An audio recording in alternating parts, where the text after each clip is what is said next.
Hey. Happy Wednesday.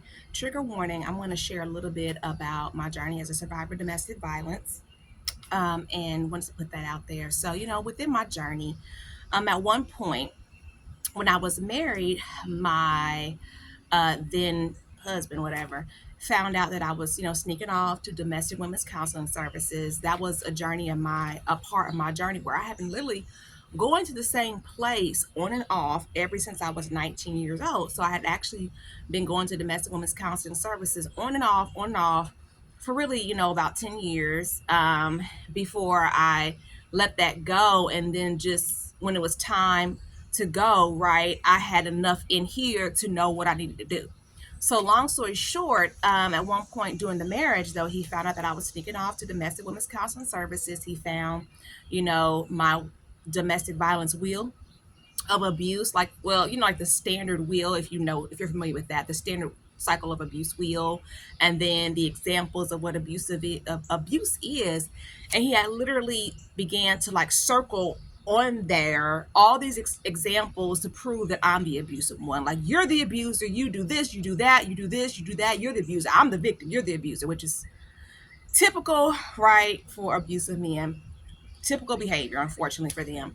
But the issue is also the fact that, going on and off to the elders, on and off to the elders, being put in positions where it's like you're listening to those worldly women, those worldly people, those worldly counselors, those worldly women are trying to break up your marriage and being, made to feel that way. And then you're always in this tug of war of who do I listen to?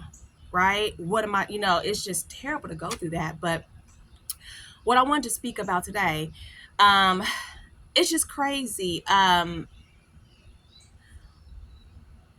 I have a concern, right? And this is not even my fight, but I try to, talk about this concern with as many mental health professionals as I can because it is very, very concerning. And this is something that's beyond me.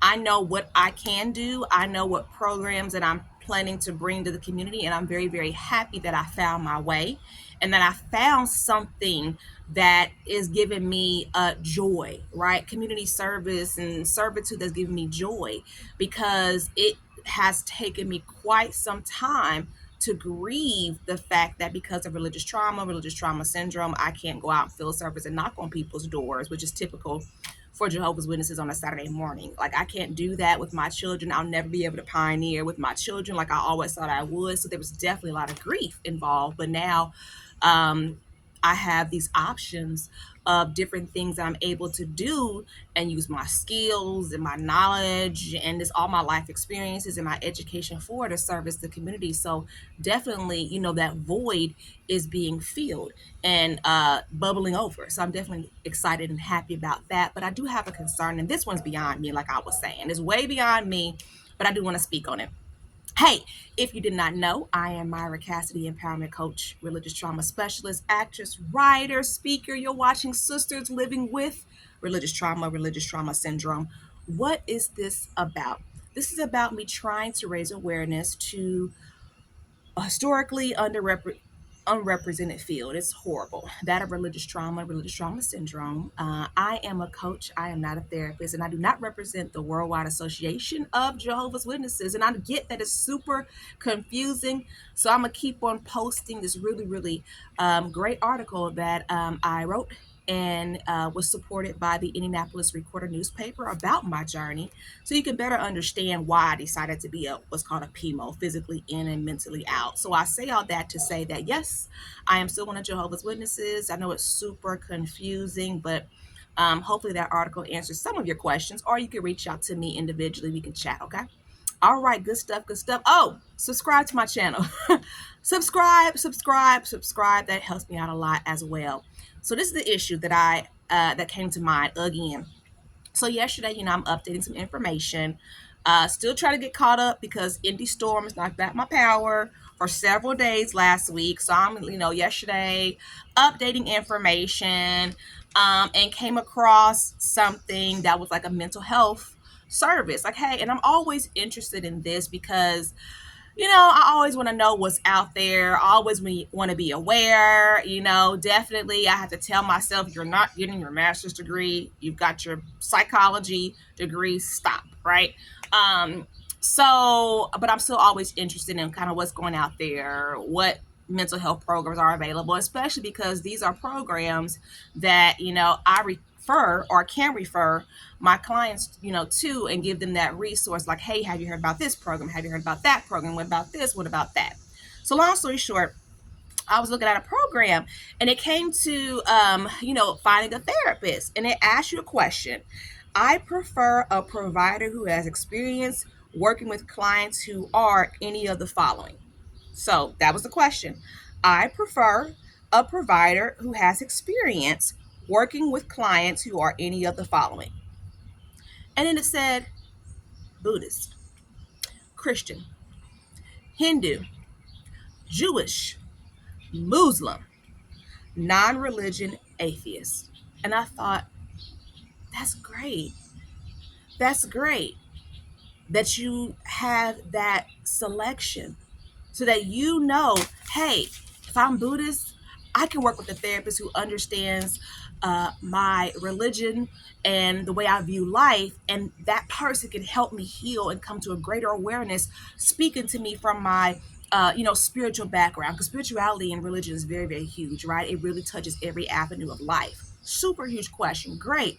But then I go, I'm sad because there's no spot that says Jehovah's Witnesses. And going with just Christian, that in itself could be an issue, right? Because, you would have to find a Christian therapist who understands the religion of Jehovah's Witnesses. And that's, it could be very difficult. It could be a very strained relationship. As a mom, that's a very big concern, right? Because you think that could definitely be something that can cause my child, right? If I was looking for a therapist of that nature, cognitive dissonance, which is basically confusion, because there's so many differences within the religion of Jehovah's Witnesses and mainstream Christianity. Jehovah's Witnesses don't believe in hell, right? We don't vote. We don't do holidays and birthdays, right? We don't believe that Jesus died upon a cross, right? We believe that he died upon a stake. So you can still have the similarities of why he died and the miracles and how he walked the earth. All that's the same, but there are still those differences. Jehovah's Witnesses don't believe in the Trinity. So it's just like you go, well, will there be a time when there be a question like this?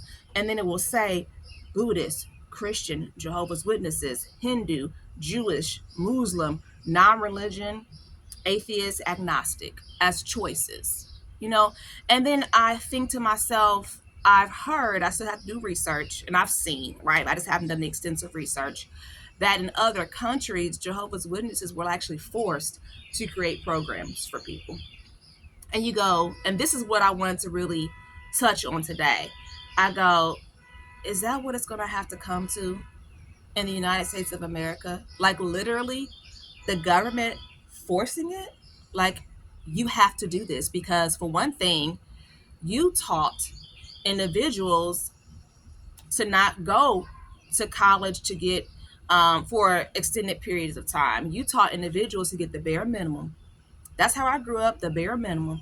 A 2-year degree or a trade degree. Now there's no professionals that are social workers, or not for a plethora. I know personally people who are or were or whatever, but it's not like a mainstream thing, right? It's not a mainstream thing. So there's a deficiency there. So it's like, okay, is that what it's going to come to at some point in time? Like, will the government have to force it? And then why? Like, why would it need to even come to that? But from what I understand and what I've just seen at a glimpse, is what's happened in other countries. Like, they were forced to make programs. And it's just like, or to be a part of programs that help, victims of abuse and things like that. It's just definitely something to think about. So in the spaces that I'm in, I tell people, it's really, really concerning that, that's not available. And it makes me wonder, as time goes on, what will happen. as time goes on, what will happen? Because um, from what I'm seeing in the work that I do, it's almost like time is the question, right? Time is the question. Who is right? Will Jesus come back in our lifetime, right? And the thought process is in, certain spaces that I've seen that, like, if this prophecy does not come true, in X amount of years, then how will people react? Will it be, you know, a lot of grief and a lot of anguish, a lot of anger? Because now we know, like, if you're my age, right? We were told we weren't going to grow old.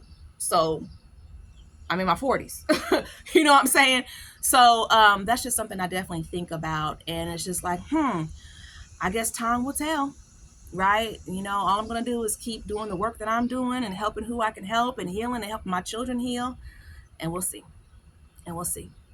Thank you so much for your support. Thank you so much for listening to me. Thank you so much for dealing with my errors on camera, since I don't have like all the editing equipment and all the stuff that I want yet. But I do hope that you have a happy Wednesday. Definitely take care of yourself, okay? Protect yourself, protect your children, heal correctly. Talk to you later.